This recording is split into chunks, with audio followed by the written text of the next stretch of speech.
From the dawn of time, which we can retroactively date to November 21st, 1999, humanity has scribbled cave walls, tablets, and gigabytes full of discourse lamenting the second generation of Pokémon. Videos and walls of text and streamer rage have had these Game Boy Color games circling the drain for a quarter century. In this span of time that matches the time between the peaks of World Wars I and II, a list of complaints against Gold and Silver have been codified. The level curve, the truncated Kanto, the lack of early access to many Generation 2 Pokémon, and many of the easier-to-find Generation 2 Pokémon being bad have become axioms trapped in the muck. The impression, seemingly, that Pokémon 2nd Generation hates itself and is ashamed of its Pokémon and of its relationship to Generation 1. Is all this true? Let's find out.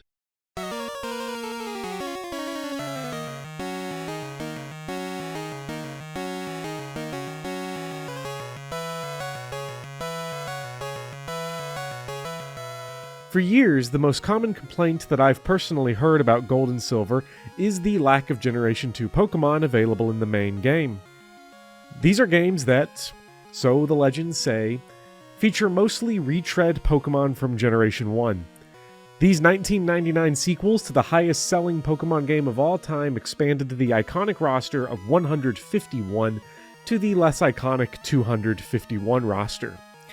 These 100 newly added Pokémon have a truant reputation.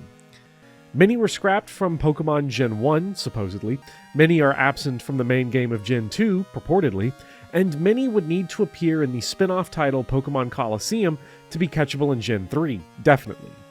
From one perspective, without even looking at the data, it's not true. It's actually quite the opposite. There are no Generation 1 Pokémon in Generation 2.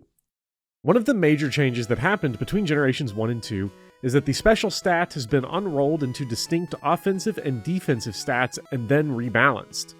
This makes every single Pokémon that shares a name and likeness with a Generation 1 Pokémon fundamentally different from its namesake. This is where we separate the thinkers from the feelers. If Pokémon were stripped of all of its visual, linguistic, and auditory signifiers, reduced to screens of code no different from ancient text-based adventure games like Zork or, The Count, where we play with equations instead of sprites, then we are in a world of radical, minute difference. But those differences don't matter.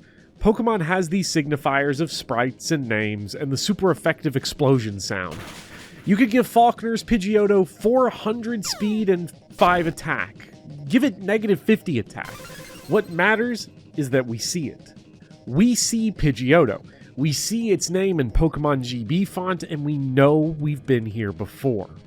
The numbers running the Pokemon machine and spitting out damage calculations may be different, but we can't see it. It's not real. Let's see what Plato had to say about this. In Book 7 of the Republic, Plato outlines the allegory of the cave. Prisoners are chained in a cave, facing a wall, and can only see the shadows of the outside world. To them, Plato says, the truth would be literally nothing but the shadows of the images. So then, let's kill the lights. There is no difference between these Pidgeottos to our light-starved eyes. This is, of course, not reality. Plato tells us that when a prisoner of the cave is liberated and compelled suddenly to stand up and turn his neck round and walk and look toward the light, he will suffer sharp pains. The glare will distress him, and he will be unable to see the realities of which, in his former state, he had seen the shadows. For us Pokemon fans, that reality that casts the shadows are these numbers, the base stats, that clearly differentiate between Generation 1 and 2 Pidgeottos. For a young Pokemon fan first discovering the color-coded numbers that girdle each of their favorite pocket monsters, it's incomprehensible. What does this truth mean? There are further subatomic levels we can dive into.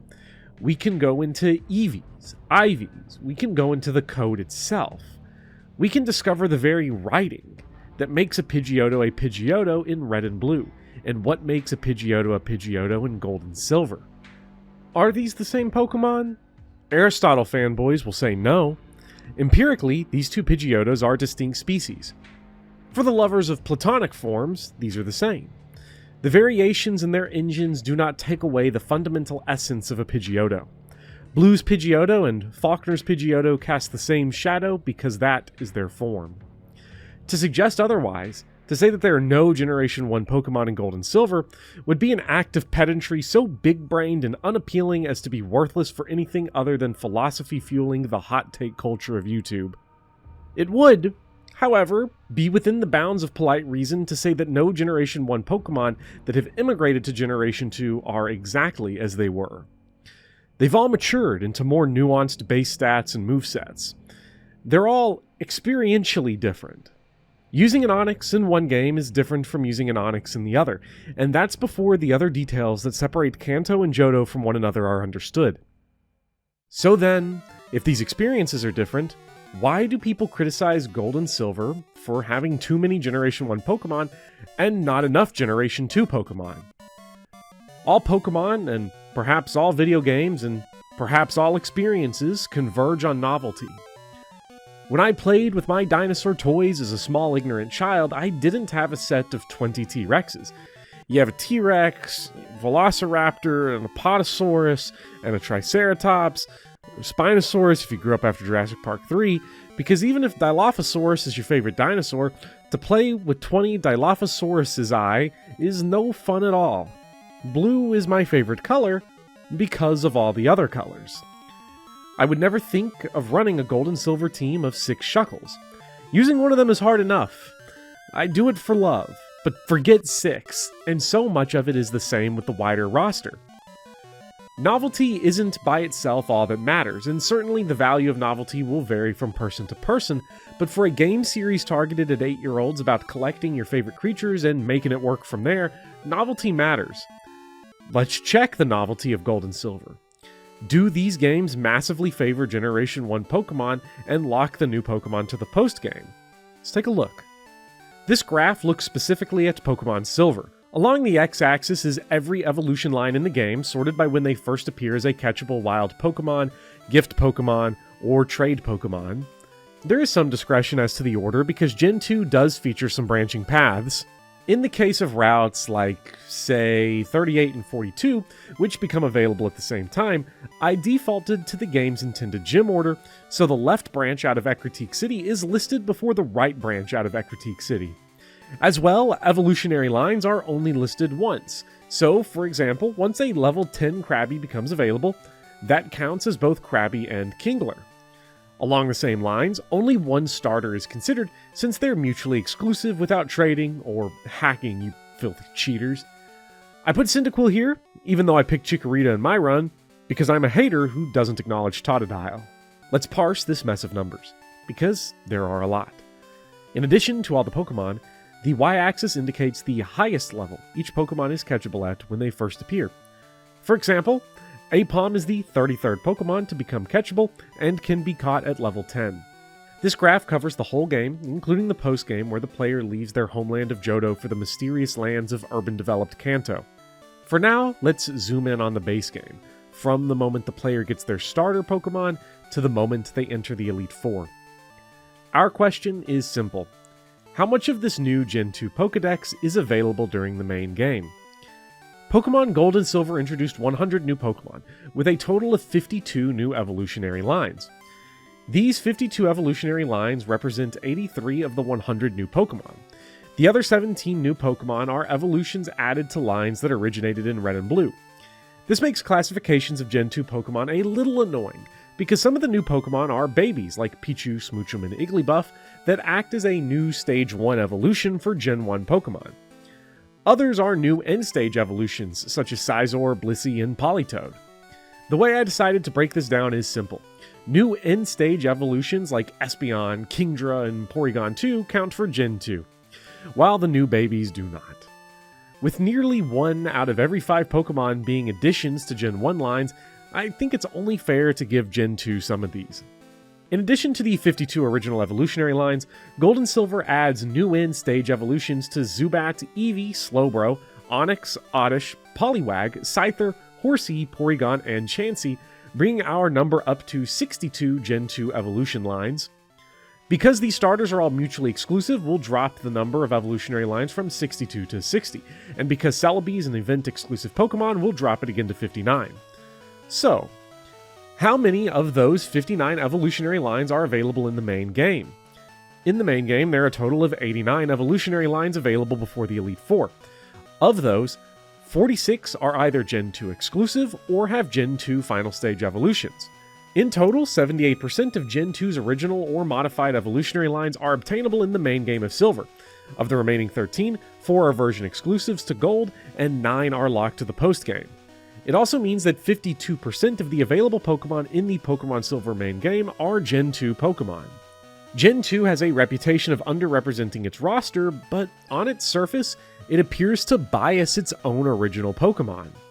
While 52% doesn't seem overwhelming, and it's not, it's worth considering just how small Gen 2's Pokédex is. At 100 new Pokemon, the Johto Dex is almost exactly 2/3 the size of the Kanto Dex.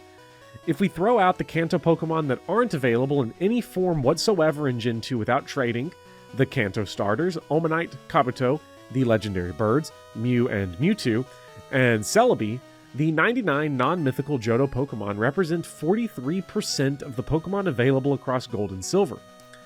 In this way, Johto Pokemon are actually overrepresented compared to the proportion of the roster they occupy. This feels wrong, though. The numbers are here, I've seen them, I'm looking at them. Yet they're wrong. I sit here, I type, I write out a dry report of a graph with numbers. I'm not a statistician. I'm easily impressed by the graph feature on Google Sheets. I do not know math. I understand very little about Pokemon. So, like all unintelligent Neanderthals that have wandered onto this free-use platform, let's cook up this data. I don't have an agenda, except that I don't agree with the numbers I found. So, let's change them. It's disquieting to consider a new evolution like Crobat the same as a wholly original Pokemon like Mareep. Crobat is just a Zubat, with, more of it. Despite growing 148.8 pounds, eyes, and 2 more wings, Crobat is Zubat and Zubat is Kanto. It's hard for Crobat to feel original to Johto when you have to grind it through Zubat and Golbat. I'm not suggesting that we have an effective Pokédex percentage a la effective field goal percentage from Pro Basketball Reference. But what I am saying is that if we isolate just the 52 wholly original Gen 2 evolutionary lines, removing 2 starters and Celebi, there are only 36 Gen 2 lines available out of the 86 lines in the main game, from 52% down to 42%. Is this fair? Probably not. The decision to remove those new final evolutions is based entirely on my feelings, but the removal of some of them isn't that crazy. Let's zoom in on one of them in particular. Hey, Onyx. You good? Nah? Well, we got a fix for that. Steelix is a new, improved, industrial Onyx. The old minerals that constructed our igneous friend have been filed, sanded, and washed away, and alloyed with carbon and iron. It is, therefore, fitting that to bring Onyx into the future, we must fuse it with technology. Giving our old friend a metal coat and squeezing them through a link cable transforms them into Steelix, bringing Onyx from antiquity into modernity, from Kanto into Johto, and into the 52%. The problem is getting the metal coat. One is available in the SS Aqua, a location unavailable to the player until the postgame. Technically, this means Steelix, despite being a Johto original Pokemon that evolves from a Pokemon that can be caught before the first gym, is locked to the postgame. Technically, this isn't true either because the player can steal metal coats using the move Thief on wild Magnemites. There is a 2% chance of getting a metal coat this way, which is good news because it's twice the odds of finding a wild Dunsparce in Dark Cave, or a wild Snubbull on Route 38, or a wild Marill in Mount Mortar, or a wild Yanma on Route 35, but I think I'm getting ahead of myself. With that 2% chance of thievery, which is actually a 1.992% chance since Thief only successfully steals a held item 99.6% of the time, which is good news because it's 99.2% higher odds than finding a wild Dunsparce in Dark Cave, or a wild Snubbull on Route 38, or a wild Marill in Mount Mortar, or a wild Yanma on Route 35. You can evolve both Onix and Scyther this way into two very rare Johto Pokemon, and this is a trend for the new evolutions. All of the new evolutions in Gen 2 are either trade evolutions or take advantage of new mechanics introduced in Gold and Silver. In addition to Onix and Scyther, Slowbro evolves into Slowking if traded with the King's Rock, same for Poliwhirl into Politoed, Seadra evolves into Kingdra if traded with the Dragon Scale, Porygon evolves into Porygon 2 when traded with the Upgrade Disc, Golbat and Chansey evolve into Crobat and Blissey based on happiness, while Eevee evolves into Umbreon or Espeon based on both happiness and time of day. This little trend of weird evolutions made me curious. That's 10 Johto Pokemon that require mechanics new to Gold and Silver, held items, and happiness to evolve. What about the other 90? Well, there's Togepi, Igglybuff, Cleffa, Pichu, Smoochum, Elekid, and Magby, which have to be hatched from eggs, with the latter 6 needing to be bred using the new breeding system. The legendary dogs, Raikou, Entei, and Suicune, roam the overworld and have to be tracked down. Now we're up to 20. Pokemon Gold and Silver also introduced a new time mechanic. The game tracks the time of day. This is a suicidal feature that has killed every copy of Gen 2 Pokemon, and also lets the game have Pokemon that only appear during certain times of the day. The Pokemon that are locked behind the clock are Lediba, Ledian, Hoppip, Skiploom, Corsola, Sunkern, Hoothoot, Noctowl, Spinarak, Ariados, Mischievous, Murkrow, Sneasel, and Houndour. By extension, the evolution-locked Pokemon from these lines, Sunflora and Houndoom, are locked behind time of day. Aipom, Pineco, Fortress by extension, and Heracross can only be caught by headbutting specific randomized trees, while Hitmontop has to be evolved under stat-specific conditions. In total, 41% of the Johto Pokemon can only be captured if the player engages in some way with the new Generation 2 mechanics. That's a hefty pool of Pokemon, and I'm a huge fan of this. Love it. And I love it because headbutting trees makes me feel like the Crocodile Hunter. I love the Crocodile Hunter. I also love Heracross. The appearance rate of Heracross is 30%, but that doesn't quite capture the depths of hunting that we're dealing with. Heracross has a 30% encounter rate on some trees, because Heracross's location is based on the trainer ID. It's not that big a deal, just look it up on 37.97.147.73/headbutt%20grid.htm and punch in your trainer ID if you're a filthy cheater. Otherwise, the likelihood of finding a Heracross or a Pineco is unlikely, but not astronomically unlikely, not unhinged and cursed, not Feebas or Munchlax. One of the great appeals of Pokemon is that collecting and acquiring and building a team involves the hunt. When you embark on your journey to become the Pokemon Master as a kid, you don't know exactly what your party will be, or what Pokemon you find, or where you will find them. As a cynical adult with instant Bulbapedia access at all times, the thrill of finding rare and esoteric Pokemon is replaced by the annoyance of looking for them. The lack of foreknowledge in what you'll find is one of the great strengths of Nuzlocke, which is perhaps why there's such an appeal to that challenge run for players who otherwise know so much about these games. But that's a topic for another day. As a small child who watched Pokemon on TV and had some cards and played Fire Red, a game that, like Pokemon Coliseum, was purchased from my favorite video game store, Meijer, on my purple Game Boy Advance on the bus in 2nd grade, I knew what the Pokemon were. I had seen them all, and wanting to catch them all, from the satanic to the gamer to the clandestine, was the appeal. This appeal would reverberate from the release of Red and Blue all the way to playing Pokemon Go every day, and I love Gold and Silver for emphasizing the hunt beyond RNG. Gold and Silver, with their time restrictions on Pokemon and roaming legendaries and lore Pokemon and gimmick Pokemon and baby Pokemon, creates a more interesting Pokedex to fill out. Catching them all in Red and Blue was not exactly difficult. There were difficult Pokemon for sure, but the ecosystem itself was limited. Sure, the Gen 2 Pokemon suck sometimes or are unusable, but who cares? Sometimes, you need to scrounge around caves to find an elusive Dunsparce. That 1% mongrel has a BST of 415. That's decent firepower, but it's a Pokemon who primarily matters for how tedious it is to catch. Same for the babies who have to be bred and the legendaries that have to be tracked. Some of the most hated Pokemon in the series to catch include the trait evolutions and roaming legendaries and certain monstrosities later in the series like the aforementioned Gen 4 Munchlax or Spiritomb. I understand why it sucks, and it is a pain in the ass to catch Entei and Raikou. I will fully admit that praising the tediousness in catching some Pokemon is wistful. In the moment, it's actively distasteful to glide between a town and 2 routes with Super Repels and a level 39 Pokemon to catch Entei and Raikou, but also the Pokemon tagline is, gotta catch 'em all. If everything were free and also the same, why would you want to catch 'em all? A common refrain is that it just plain sucks to be unable to catch all Pokemon in a single save file or single run or with convenience. Me personally, I don't care. The social experience of Pokemon is too important to my love of the series to be sacrificed at the altar of convenience, an altar that's kinda silly for games that are, for the most part, very easy.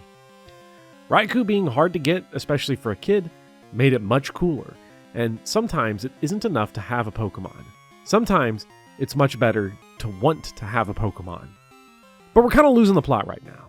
No matter how much I like the new ways to catch Pokemon, no matter how much Gen 2 minorly favors its original roster, there's an overwhelming sense of melancholy around the Gen 2 roster, so let's try something else. Let's sort these Pokemon another way. On this graph, we have every single catchable wild Pokemon in the game, excluding fixed encounters and the roaming legendaries. Along this x-axis is a Pokemon's highest appearance rate. Along the y-axis is a Pokemon's base stat total. What I expected is that the rarer the Pokemon, the stronger it would be. This is generally true. This trend line, which I assume works, shows that as Pokemon become more common, they become weaker. There are exceptions to this, and there are some Pokemon like Dunsparce that are more about the joy of the hunt than battle proficiency. However, fans of being disappointed by Gen 2 Pokemon may notice something. On this graph, Generation 1 Pokemon are in red, while Generation 2 Pokemon are in yellow. In general, Generation 2 Pokemon are both rarer and weaker than Generation 1 Pokemon. For the 1% crew, Generation 2 has Marill, Yanma, Dunsparce, and Snubbull, while Generation 1 gets Chansey. But, Chansey now evolves into the Generation 2 original Blissey, so let's cut Gen 2 some slack here. I wonder what Yanma evolves into. If we go all the way to the other extreme, Pokemon with a 100% encounter rate, we see a Generation 2 Pokemon on top. The 3 Gen 1 Pokemon here are Magikarp, Rattata, and Slowpoke. These are pretty good Pokemon that have strong evolutions. For Gen 2's 100% Pokemon, I've invited the excellent competitive player Zero Kim Chess on to discuss. So, I've brought on the pro-amateur competitive player Zero Kim Chess. What's the highest you ever ranked? Top 50 Gen 9 OU and top 50 Gen 9 Nat Dex before. I just need to know for legitimacy's sake. Alright, what we're going to be doing here is I'm just going to show you a Pokemon. You're going to tell me all about, their competitive movesets and viability and how good they are, and don't think too hard about it. Just go with your gut reaction. So, first up. There's 26, or I guess 28 of them, right? So, if you get to bring 28 to a battle, it's crazy. It's really bad. Like how bad? What can it do? Like, what would I do to make it good? Click Ancient Power and hope for Omni Boosts. Jesus. Okay, so Gen 2 Pokemon are rare and weak and suck, and it can't be that bad for everybody. Let's draw someone random out of a hat. Sunkern. At a clean 180 BST and a 30% spawn rate, Sunkern is the prototypical growth Pokemon. 180 is the lowest BST in the game. Magikarp, only slightly higher at 200, evolves into Gyarados, one of the strongest Pokemon in the game. All Magikarp has to do to gain that extra 340 BST is hit level 20. For Sunkern, Ascension to Godhood requires finding a Golden Fleece, the elusive Sunstone. In Gen 1, evolution stones only needed to be bought, and some, such as the Moonstone, could be found only after one badge.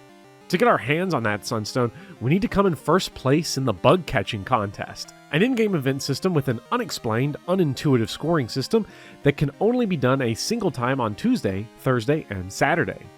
Look, here I am, doing the bug catching contest, and placing third with the pincer mouthfeel. I'm not saying it's rigged. I'm saying Angel Hernandez is calling balls and strikes.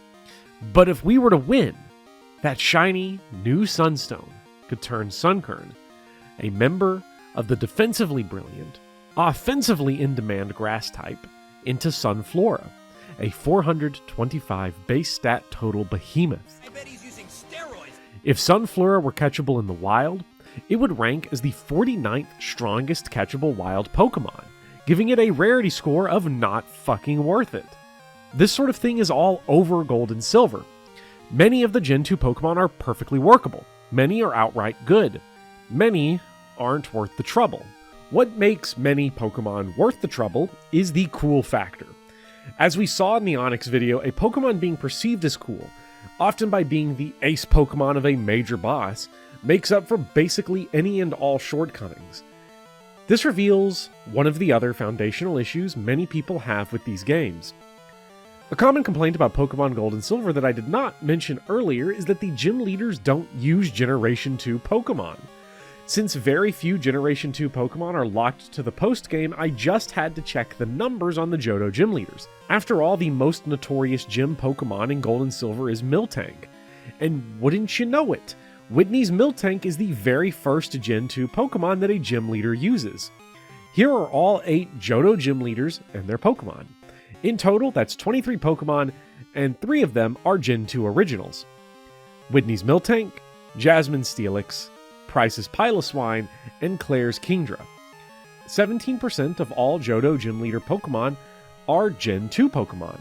To put that into perspective, 13% of all Johto gym leader Pokemon are Dragonair. 17% of all Johto gym leader Pokemon are in the Gengar line. You are about as likely to encounter a Gen 2 Pokemon during the Super Boss fight against Red, a fight that's fan service to Gen 1 and to the Pokemon anime, as you are against the Johto gym leaders. The numbers for our little terrible dogshit Gen 2 Pokemon get better the wider we spread our net. If we include all bosses, which I decided was all the gym leaders in Johto and Kanto, the Elite Four and Champion, the rival fights, Rocket Executive fights, and the Red fight, we have 141 boss Pokemon. 36 total, or 26% of those, are Gen 2 Pokemon. That, numerically, makes sense. The Johto Dex is only about 40% of the overall total Pokedex, with a solid portion of that being the new baby Pokemon that aren't going to appear in boss fights. But what we have to keep in mind is that 11 of those 36 Gen 2 Pokemon are Silver, Starter, and Sneasel. In total, of the 100 Gen 2 Pokemon, only 22 appear as boss Pokemon. I don't necessarily find this shocking. Some Pokemon like Sunkern and Hoppip wouldn't fit as boss Pokemon for the same reason you wouldn't use Pidgey or Metapod or Kakuna as boss Pokemon. The reception of Pokemon Gold and Silver holds that this sucks, that it's a major problem to represent Gen 2 so poorly in its boss rosters. Why? Why is this a problem? Pokemon is a simple game. Single-player Pokemon often boils down to selecting your strongest attacking move, sometimes your type advantage move, to kill the enemy before they kill you.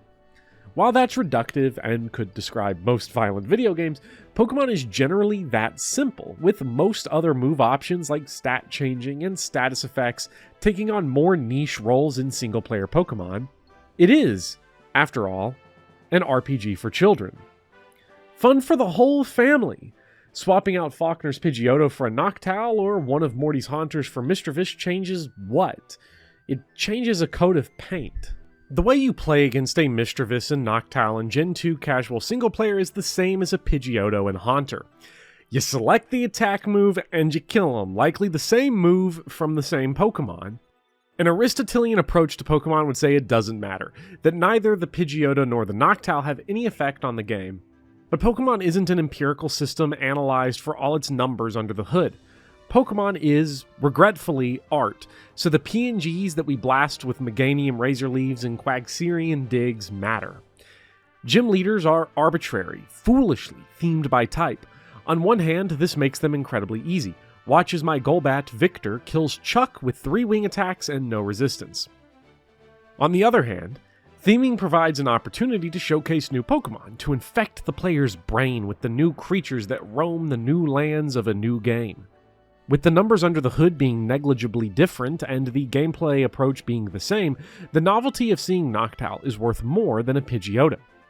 The major side quest across all mainline Pokemon games is completing the Pokédex. The Pokédex subdivides itself across Pokemon Caught and Pokemon Seen. Completing the Pokédex and experiencing the unknown wilds of Pokemon is as important as defeating gym leaders to the aesthetic drive of Pokemon. Seeing new and unknown Pokemon and boss teams fills out the Pokédex and tickles the imagination and makes the new Pokemon seem not only exotic, but powerful. In the mind of my child self in 2004, a Pokemon being on a gym leader's team mythologized it. There was something awe-inspiring about Raichu, and Onix, and Alakazam, and Vileplume. These were Pokemon strong enough to test me, strong enough to be the goalposts to Pokemon mastery. In this sense, Pokemon Gold and Silver actually fare better than you would expect. In practice, the boss Pokemon that matters the most is the boss's ace. Lieutenant Surge's Raichu goes hard because it's the true challenge you have to overcome. His Voltorb and Pikachu are merely prerequisites. Of the 8 Johto gym leaders and the Elite Four and Champion, 7 of the 13 use Gen 2 Pokemon as their aces.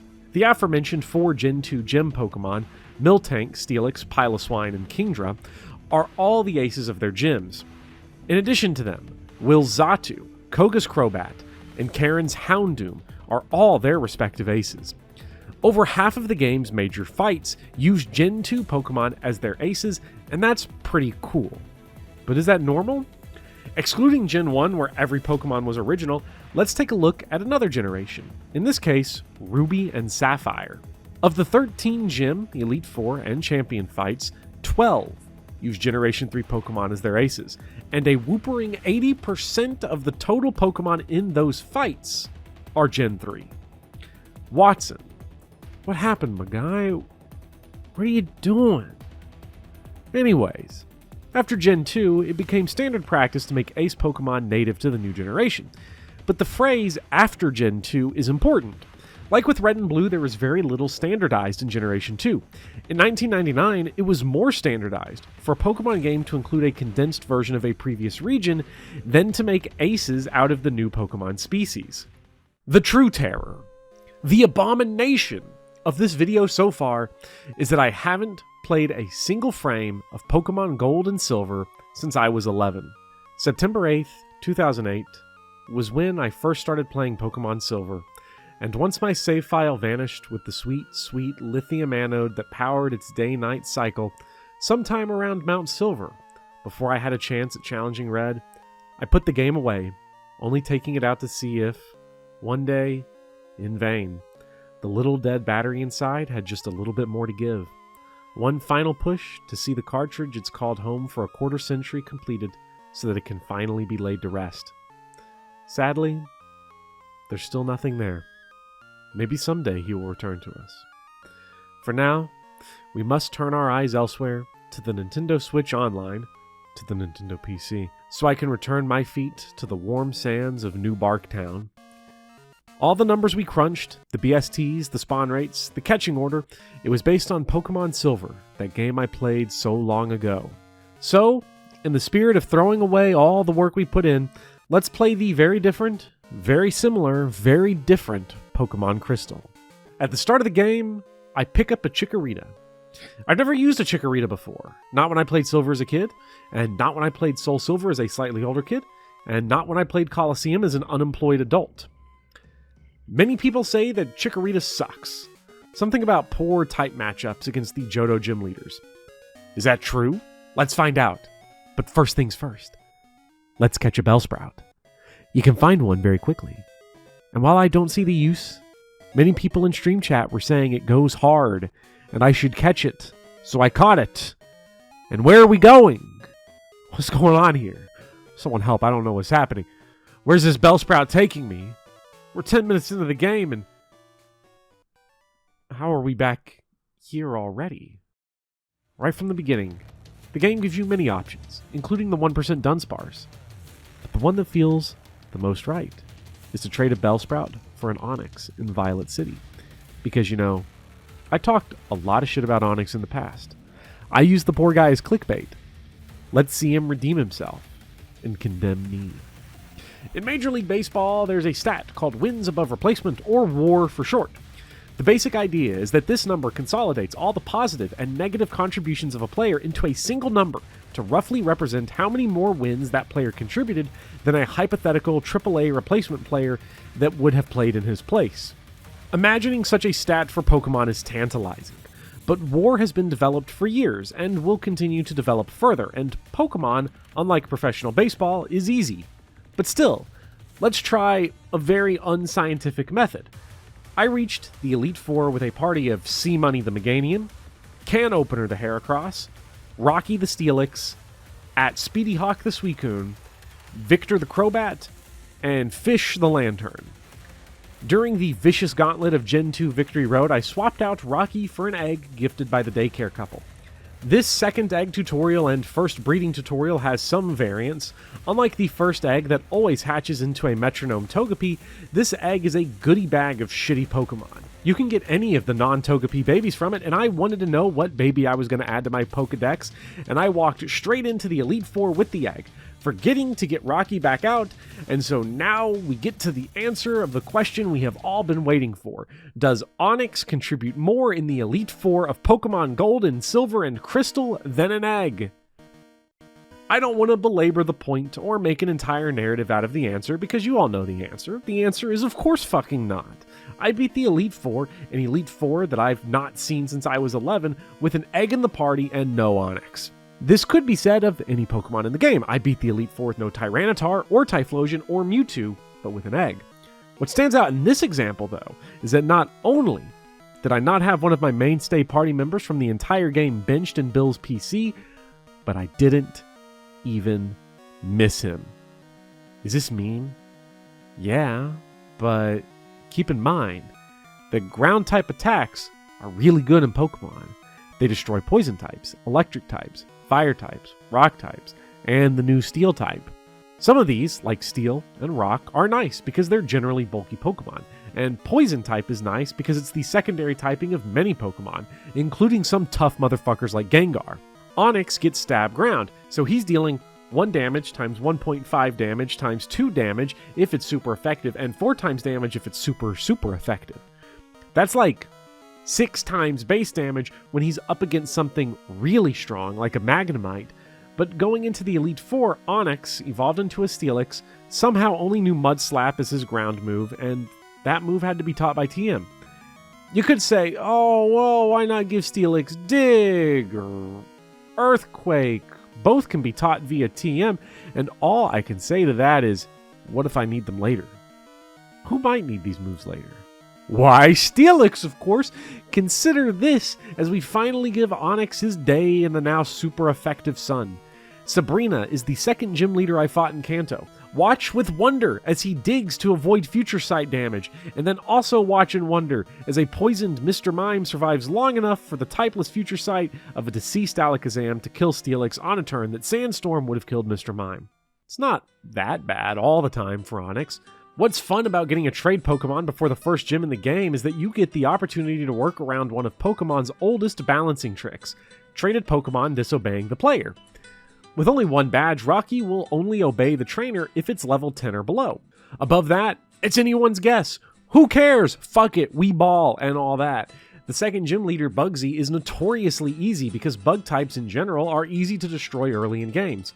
But since I had a Meganium and no flyer and normal moves are boring, I took Onix, buffed by his elevated experience gain, who would not obey me until I received the badge from Bugsy, and used him to beat Bugsy. Onix doesn't respect losers. I agree. And like a loser, I went with the tried and true strategy of using Bind, hoping Onix obeyed long enough to land one, and waiting out the Bind damage. People say Bind is a bad move, but really, I think they aren't trying hard enough to unbalance one of Pokemon's oldest balancing tricks. And for someone with my mediocre planning skills, tricks and nonsense is all that I have. At some point, rotting around the routes of Olivine City, I experienced the sublime joys of being bad at Pokemon. My team consisted of Bayleaf, Chinchou, Onix, Golbat, and Heracross. There's a big old water route where the most common Pokemon is Tentacool, so Bayleaf couldn't Razor Leaf everything. Chinchou, an electric type, was still 4 levels away from learning Spark. The fighting type gym, led by Chuck, would be great for Golbat, but he doesn't learn Wing Attack until level 30. And Jasmine, the steel gym leader of Olivine, is out of level range, and my best counter, Onix, is Onix. Every option for progress would require some teeth gnashing, and this little stretch of video game revealed the great strength of Gen 2's overall map design. Around the time the player gets to Ecruteak City, the game has been a mostly linear jog along this circle that starts Johto. Once the player is good and juiced up, beats Morty, and can surf outside of battle, 3 different Pokemon gyms open up to the player, all fairly equal in raw difficulty that can be tackled in any order. Based on the player's team composition, the fights will have variable actual difficulty, and while that means the fights the player does last will be easier, that's kind of the point. Instead of putting a series of brick walls in front of the player, the most brickly of the brick walls can be softened up by the player addressing the challenges in a sequence that works for them, rather than having to grind out each individual section. This design choice is expanded on in Kanto, where the 8 gyms can be fought in pretty much any order, with the order the player goes in reflecting need as much as convenience. For example, one of the final badges I got was Sabrina's because my party in Crystal wasn't well equipped to deal with psychic types, so I saved it. No Beedrill sweep to be found here. To give Steelix his flowers, his Mudslaps destroyed those Magnemites and that bum Steelix in Jasmine's gym because, like all Pokemon, he can work. All Pokemon can work except Porygon 2, because, let's be honest, you're not putting in the work to get Porygon 2. No one would do that, no one. There's no way. I'm not doing it, am I? Nah, no, not doing it. Because Porygon is purchasable from the Celadon Game Corner after beating Team Rocket and the Elite Four and all of Johto, and after you get the amulet coin and stick it on the can opener and grind out hardcore cash, you can blow it all on gambling tokens before reaching across the Chuck E. Cheese prize counter and snatching the program Pokemon Porygon and subjecting this poor artificial animal to a fate of getting double kicked by Nidokings. Or, grab the upgrade disc from the guard at Silph.Co, evolve the guy into Porygon 2, give him the Physic TM from Mr. Physics House, level him up, walk into Janine's Poison-type gym, use Agility twice, use Conversion to turn him into a Psychic type for Stab Psychic, and sweep the former 6th, present 14th gym. Design-wise, Porygon is one of my favorite Pokemon. Giving him 2 exotic evolutions locked behind trades and his mythologized anime appearance is cool, and using Porygon 2 in the postgame gave me a newfound appreciation for the digital duck. Many people in the comments of the Gen 1 video noted that Porygon has a small competitive niche in Gen 1 where it serves as a strong counter against Snorlax. I didn't look too much into competitive because I'm not a competitive player and frankly don't know enough to offer any meaningful insight. However, such knowledge did inspire me to explore Porygon more. And what I love about his single-player utility is that it's so pliable. Porygon can fill any hole in any team. I made mine a functional psychic type, but its ability to learn many powerful moves allows it to both cover gaps in your team and take advantage of powerful TMs that are likely rotting away in the player's backpack. Sadly for Porygon 2, also known as Stuart, the gap between its power and red gave it limited opportunities to shine. Maybe 1 or 2 iconic battles. It's nothing Porygon 2 should feel bad about. I used Meganium for this playthrough. There's a long-standing tradition that Meganium sucks, which isn't true. The game can easily be beaten with Meganium, but saying Meganium can beat the game is like calling a Bic lighter a central heating unit. Yeah. Let's get crafty with it and make a defensive specialist grass type work. The whole game feels just so slightly stacked against Meganium. The bosses are mostly offensively or defensively strong against grass. The Rocket executives all use poison types. Tentacool is such a common wild Pokemon that you're better off using electricity when surfing, and all the mandatory rock tunnels and mountain climbers can easily be dispatched by whatever water Pokemon is required to use Surf and Waterfall. Using Meganium was easy. This is Gen 2 Pokemon, but it felt like forcing the issue. Throughout the game, Meganium and my whole party was constantly chasing an ever-moving goalpost. Just hit level 32 to evolve, just hit level 41 to get Light Screen, just hit level 61 to get Solar Beam, just hit Bill's PC to positively contribute. I can be as facetious as I want about this, but it's a partial strength of Red and Blue, and one of the major strengths of Gold and Silver. From the moment Professor Elm donates the player attacks right off up until the final fight with Red at the far reaches of the postgame, there was always a Pokemon whose build was under construction. There was always something to work towards for most of the Pokemon I used.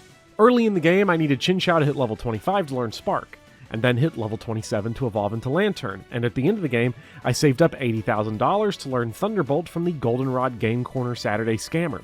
By the time the credits rolled, I had successfully completed builds of Pokemon like Steelix, Crobat, Lantern, and the Tyranitar Dirtbag, while some Pokemon like Porygon 2 and Heracross never hit their full peaks.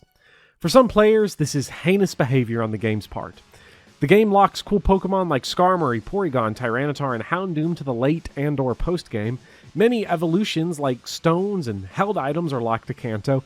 Many powerful moves like Mega Horn and Flamethrower are locked behind astronomically high levels, and many of the game's trainers, even into the final routes of Kanto, use Pokemon whose levels are in the 20s and 30s, which results in deflated experience yield. This makes getting to those high levels without grinding difficult, and for some Pokemon, unlikely. I understand why this is frustrating. The game has fun toys in it, and it's fun to use those toys, but the game restricts those toys. Your mileage may vary on this, but I'm a fan of building characters and Pokemon. I like the feeling of incompleteness. I like always having new goals and benchmarks that shift and move as the game goes on. If my team were fully complete by the Elite Four and doing little beyond that other than stat inflating, the Kanto portion of the game would be, frankly, boring. I was, once upon a time, famous, as you can tell by my subscriber count, for making Fire Emblem videos and analysis, and an issue I've always had with that series is that the late games of many Fire Emblem games flatten out when characters finish their builds or when experience gain begins to slow down. The early and mid games of that series are filled with micro-objectives. Get this character to level 15, develop this support level, grind out this weapon rank, that liven up the macro-objectives of completing levels and saving the world. So many of my runs of Fire Emblem games flamed out as these micro-objectives, these short-term goalposts, dried up. Pokemon Gold and Silver avoids this by dispersing so many of the powerful moves and high-level evolutions and strong TMs across the entire game, constantly emphasizing growth over a finished product. This is fun, not just mechanically, but also as a vehicle to portray Pokemon's unchanging Everstone worldview. A major theme of the game, one that Silver, the game's Auburn rival, struggles with, is that Pokemon isn't about power, but growth. Being a mighty trainer is about growth. By the time he accepts this, in the hollows of Mount Silver, his party, seemingly complete, still has more to grow into. If the player fights Silver one final time at the Indigo Plateau, his Golbat, a Pokemon he has had going all the way back to Goldenrod City, has finally evolved into Crobat. Not only is this metaphorically significant because Crobat is a happiness evolution, it also shows that the journey to become stronger is more important than overwhelming everything that lies ahead of you. Thematically, it's resonant both with Silver and the player's own journey. In Pokemon Past and Present, flexibility is one of those minor skills that you don't really need to develop, but can help out a lot, especially for enjoying the games rather than being good at them. Some of the complaints about Gen 2, if addressed by Gold and Silver, wouldn't really improve the games. Rather, they would allow players to get more entrenched and stuck in their ways. All Pokemon would have good availability, all Pokemon would have a signature stab move that's available early in their lives, and everything would be varying shades of the same. Many players want their 6-party Pokemon to be obtainable relatively quickly, and to be built relatively quickly. It's fun to have that fully operational battle station as long as possible, but if the player is willing to mix and match, is willing to let some Pokemon go, and is willing to build their pocket monsters over time, the game's design emerges as a contributor rather than an impediment to enjoyment. I beat the Elite Four with a party of Meganium, Heracross, Crobat, Lantern, Suicune, and Egg, and beat Red with a party of Steelix, Heracross, Crobat, Tyranitar, Porygon 2, and Lantern. Across Kanto, I turned over half of my party, and only had to stop and grind exactly one level in my entire playthrough to get Pupitar to level 52 to eat 3 rare candies before Red. If you take the game as a whole, those post-game Pokemon, your Porygons and Larvitars and Houndours and Slugmas, go from artificially restricted to Pokemon that get substantial opportunity to shine. Porygon 2 and Tyranitar, 2 of my Gen 2 favorites, had ample opportunity to be great. Yeah, it sucks on some level that Tyranitar only gets one story fight to shine, but it also preserves its mythical status as rare and powerful. Really, the only Gen 2 Pokemon that I feel were done excessively dirty were Mischievous and Murkrow, because neither has the raw power of Tyranitar or Houndoom, or the incredible flexibility of Porygon 2 to justify them being unusable for so much of the game. It just feels a little sad. I'm sure though that we will have plenty of time to talk about this later, because this video will never end. But why talk about later when there's time now? I said Mischievous got done dirty, but while Nin, the editor of this video, was goofing around in Crystal, he used a Mischievous at base level to knock out Red Snorlax.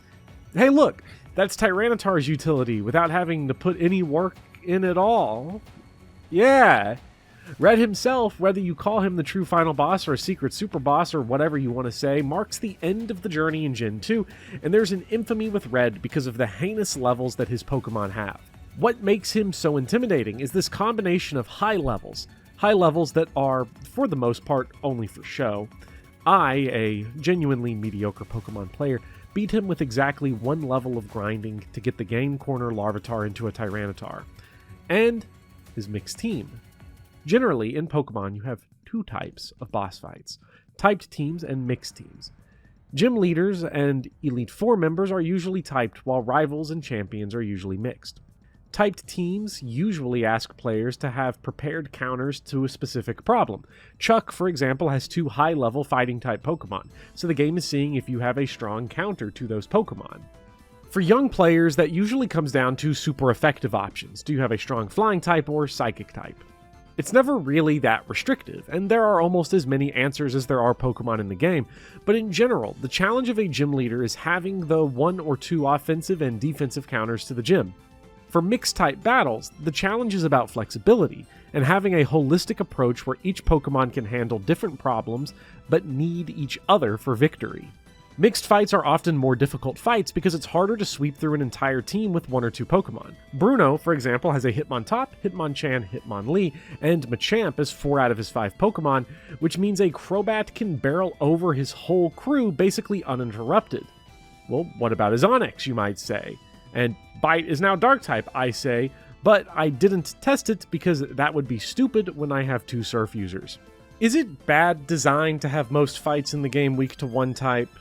Yes, no, maybe so. Consider that a pinned question for another video. But with monotype teams, we see a couple interesting designs begin to emerge in Gold and Silver that will be built upon later in the series. There are, as of now, 171 different Pokemon type combinations that can exist. And hey, look at that! I learned what mathematical combinations are between the Gen 1 video and this one. Only 9 combinations: Normal Rock, Normal Bug, Normal Steel, Poison Ice, Ground Fairy, Rock Ghost, Bug Dragon, and Fire Fairy remain unused, which is a shame because a Poison Ice Muck variant sounds tight as hell, but what's notable about all these different typings is that the monotype structure can become more dynamic as the series progresses. One of my favorite tricks that some gym leaders pull is having a Pokemon whose typing cancels out a common weakness for the gym. For example, Winona, the flying gym leader of Pokemon Emerald, uses an Altaria whose dragon typing cancels out its weakness to electricity, and a Skarmory whose steel typing cancels out its rock weakness. The introduction of abilities from Gen 3 onwards makes these types of challenges even more common, but that's a discussion for Gen 3. Early on in the series, these subversions weren't as easy to do because the pool of available Pokemon was much more limited. In Gen 1, the only gym leader Pokemon that counters the gym's type weakness is Sabrina's Venomoth. Gen 2 likewise only has one gym leader that resists a type's weakness, in this case Claire's Kingdra against Ice. While the number itself is the same, what makes Kingdra more exciting than Venomoth is that Kingdra is a dragon type. Unlike Venomoth or Bruno's Onyx in the Elite Four, Kingdra maintains the kayfabe of the gym's type. This is a weird thing to care about because it doesn't really matter. All that matters is that a fight's fun.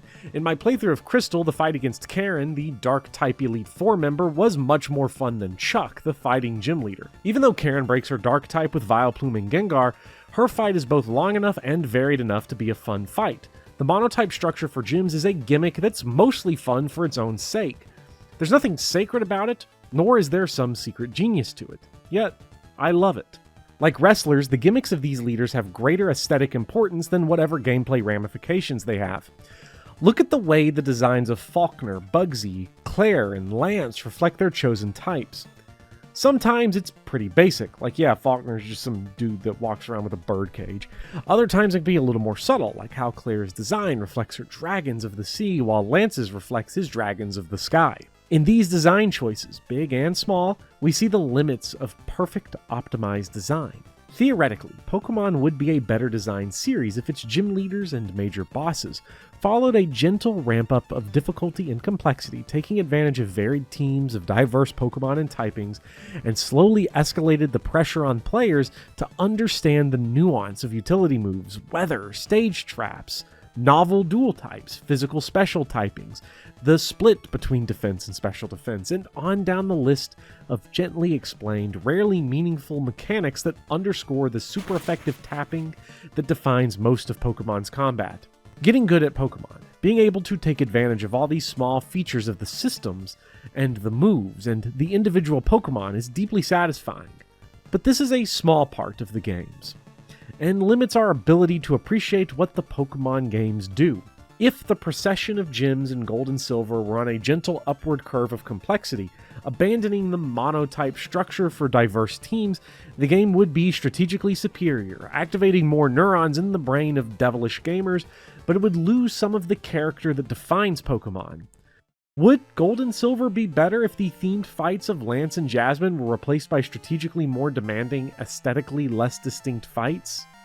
High-intensity Pokemon challenges do have a place, but oftentimes the main story with its adventuring and evildoers and rags-to-riches childhood dreams is the wrong place for it. When I'm playing through the story of a Pokemon game, give me the simple aesthetic pleasure of throwing boulders around Chuck's gym and blasting electrodes in the radio tower. For more advanced players and players that really want to sink their teeth into the depth of Pokemon's battle system and team building, there is competitive, a completely unlimited resource, and in the single player there is Postgame. Some of the most popular features in Pokemon are the Battle Frontier in Pokemon Emerald, and the Pokemon Tower, which has appeared in many games. It originates here in Pokemon Crystal. What makes the Battle Tower and similar high-level challenges important is that they let the Pokemon games have it both ways. They get the easy, light, fun, colorful adventure of the main game while also satisfying the ravenous thirst to master the back and forth of Pokemon's combat. The circle of players that loves Pokemon battles is not quite as big as the circle of players that love Pokemon, but it's still a big circle, and one that was identified quickly. There is not a lot of mechanical satisfaction to be found in Gold and Silver's postgame. After defeating the Elite Four, the player is allowed to explore Kanto, the old stomping grounds of Red and Blue. Kanto is both truncated and corrupted by the deforestation of Viridian Forest and the metamorphosis of the Pokemon Tower from a sacred burial ground to a radio tower, a foul monument to the commodification of all land and tradition by capitalist orthodoxy. Mechanically, it's less a sandbox and more a slaughterhouse. The player, fresh off dominating the Elite Four, is allowed to exterminate the 8 Kanto gyms that once stood mighty over Pokemon Red and Blue. Kanto tops off the story, provides fan service, lets the player fill out the Pokedex, and is generally great. It even gives you the best item in the Pokemon series, the Berserk Gene. On one hand, the low difficulty means that using some of the Kanto Pokemon, like Porygon and Slugma, is possible. But on the other hand, it established a white whale for Pokemon fans that still remains uncaptured 25 years later. A game that takes players through multiple regions, but outside of Red, the contemplative and quiet Pokemon master that meditates atop Mount Silver, There is nothing that takes the challenge beyond Lance, nothing that demands more of the player's battle mastery than the main game. That circle of hardcore players would be fed by Crystal's Battle Tower, and while an intense, exclusively battle-focused game wouldn't work for a mainline Pokemon game, it doesn't mean it couldn't work in general. I wonder if there's a game like that. Pokemon Stadium 2 is the sequel to Pokemon Stadium, which is a sequel to Pocket Monster Stadium, and therefore cannot be given credit for creating a battle-focused, hardcore gamers-only Pokemon experience. But this is a video about Generation 2, and Pokemon Stadium 2 is a second-generation Pokemon game. Some people in the comments of the Gen 1 video requested that I make a video on Stadium. I've never played it, and when the hell else am I going to get the opportunity to talk about it? Stadium 2 functions as an old-school form of DLC. The space-restricted Game Boy games really couldn't have something like the Battle Frontier, but the N64, a much more powerful piece of less popular hardware, certainly had the capability to be exactly that. The major gimmick with the Stadium games is that the players could transfer their Pokemon from the Game Boy games Red, Blue, Yellow, Gold, and Silver, or as the box disgustingly puts it, Gold, Silver, Yellow, Blue, and Red, a sequence that feels like a crime against language itself. There's a ton of stuff to do in Stadium 2. You have Mario Party minigames and trivia challenges. Did you know that Miltank gives delicious milk? But the stars of the show are the Gym Leader Castle and Stadium mode, the two single-player modes that constitute something of a post-game for Gold and Silver. In these modes, you take Pokemon, either rented from the game's garbage dump of a prefab roster or transferred from one of the Game Boy games, and battle against short gauntlets of trainers. If played with rentals, Stadium 2 becomes about as difficult as late-game Gen 2 by the time you reach Morty in the Gym Leader Castle. This quick escalation is because the rental Pokemon are statistically terrible. There are very few Pokemon that can outstat their opponents, a strategy that's common in the main games, and even powerful Pokemon that could outstat others even with poor stat experience, the Tyrannitars and Dragonites and Golems of the world, are given bad movesets. Oh boy, I love Dragon Rage Dragonite! When you construct your teams for these gauntlets, you have to take into account not only coverage, because few of the trainers are Monotype, even in the Gym Leader Castle, but also moveset. You can have really terrible stats with okay moves, or slightly less offensive stats with horrendous movesets. There are some good ones. Voltorb with Rain Dance, Thunder, and Self-Destruct is crazy with its high speed, and Slowbro with Surf and Confusion is nice, but for the most part, you have to piece together scraps to piece together victories. This is compounded by the movesets of enemy Pokemon being insane. One of the biggest issues with early Pokemon is that enemy movesets are often limited. In Gen 1, Pokemon movesets were mostly limited to natural learn sets. This would expand a little bit in Gen 2, and in Stadium 2, the movesets are insane. Pokemon have nutty coverage like, Whitney's Miltank. The delicious milk it nourishes us with is Earthquake, and Rollout as it beats you in speed ties, and don't try to paralyze it because the Paralyze Cure Berry will take care of that, and yeah, it's a great time. If you transfer over a trained team with real movesets, the game becomes easier, and the movesets you have to deal with still make it a more challenging gauntlet than the base games. Obviously, I couldn't get very far with rentals. I'm ass at this game, but I'll take my wins. I beat Morty, which is 3 gyms further than I would have gotten a year ago. Stadium 2 with rentals is a different game from Stadium 2 with transfers. With rentals, it's a puzzle box with razor-thin margins and RNG, which is fun and cool. With transfers, it's the kind of post-game that's become mythical in the Pokemon series, even more so because transfers in 2024 require the technical wizardry of putting up with Nintendo 64 emulation or soldering in a new battery to that old copy of Silver.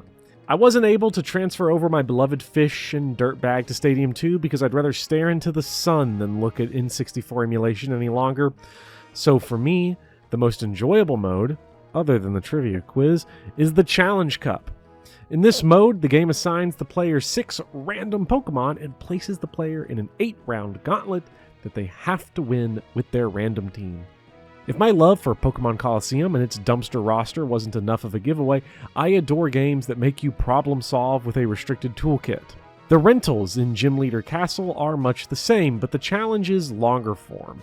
You have to scout out and understand the Pokemon used by the gym leaders and their movesets, and experiment with the nearly 251 Pokemon pool to find solutions on the razor's edge. Over the course of months and years of periodically playing Stadium 2, I would certainly come to love the Gym Leader Castle instead of merely enjoying it.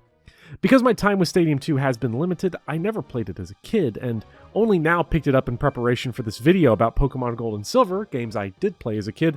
My heart falls to the Challenge Cup. The pick-up-and-play problem-solving gifted by the randomizer is a joy. It's like a miniature randomizer run that can be completed in one sitting. While it doesn't have the same appeal as those chaotic long-form hacks, it presents the kinds of challenges rare in vanilla Pokemon, like Protect Paris meta. With Gen 2 carts dead, and the N64 fading away with an increasingly distant decade, fewer and fewer players will experience Stadium 2 in its totality. You really just had to be there. I wasn't. We didn't have a Nintendo 64 growing up. I was shitting my pants in Super Mario World when the N64 gave way to the GameCube. So, what I played was the fossilized remains that tells us the shape, the size, and the story of the animal. What it ate, and how it slept, but stripped of its texture and time. Even without transfers, and without the fuzzy composite video of that yellow RCA cable from so long ago, Stadium 2 is a record keeper of the old-timers Pokemon. A battle tower to all the old jank, the pre-physical special split days, the pre-EV days, the days before power creep and Eviolite. But for those Paleolithic Pokemaniacs who walked without running shoes and ran from the fires of double battles, Stadium 2 was the playground for the Houndooms and Tyrannitars that had such little time to themselves in the Gold and Silver base games. Going back to Gen 2 has been an enlightening experience. I have, on record, on video, somewhere on some stream or video or another, called Gen 2 one of the worst Pokemon generations. This was partially groupthink. I had taken all the low-level trainers and all the Kanto-locked Pokemon as an indication that the game was bad. Same as many others. The way people always spoke of Gen 2 as if they were games ashamed of themselves, ashamed of the Pokemon, and ashamed of Kanto, and as rush jobs, was a discourse gospel that enveloped these games. Replaying them, and beating them properly for the first time, I found two personal truths. The first is that the difference between most Pokemon generations is on a razor's edge. Sorry to the old heads, and sorry to the newbies, but the gaps in quality between Gens 1 and 2, and 3 and 4, and 5 and 6 and 7 are much more thin than some fans acknowledge. The only real wrinkle to that is Gens 8 and 9, whose technical issues, particularly Gen 9, are so profound that they are pulled below the waves of their addictingly good Pokemon loop. The second thing I learned is that all the jank and the stupid and the shame that Gen 2 is accused of is actually stuff that I love. Hiding away Pokemon late into the game and evolutions behind hard-to-get stones and day-dependent activities is the type of textbook foolishness that I adore. Longtime viewers will know that Demon Souls is my favorite From Software game, and I love Castlevania 2 Simon's Quest, and Super Mario Bros. 2 is my favorite NES Mario game, so my love for every seemingly dumb thing that Gen 2 does to conceal itself checks out completely. Gen 2 may hate itself, or so it is said, but I love it. Frequently, the nostalgia that resonates the loudest is the stuff that was just there when we were born. Red and Blue were just there. Gold and Silver were not. There was no prehistory of my life that Gold and Silver were a part of, because by the time I was in Little League and wanted to play these games, I was old enough to consciously seek them out. For the next games in the series, Ruby and Sapphire, that wasn't the case. These were games that were always there. Which, I suppose, means I'm sequel baiting, and I'm sorry. But also, I can't help myself. I'll see you soon in the water parks of Hoenn. And if I'm gonna sequel bait, consider subscribing for more videos like this, which there will be, and if you want early access to those videos and their scripts, consider joining as a patron in the link down below. $1 a month will get you early access to scripts and Patreon-exclusive writings, and help keep productions like this one possible. It'll also get your name in each video, as you can see here with all the Patreon and YouTube members on screen right now.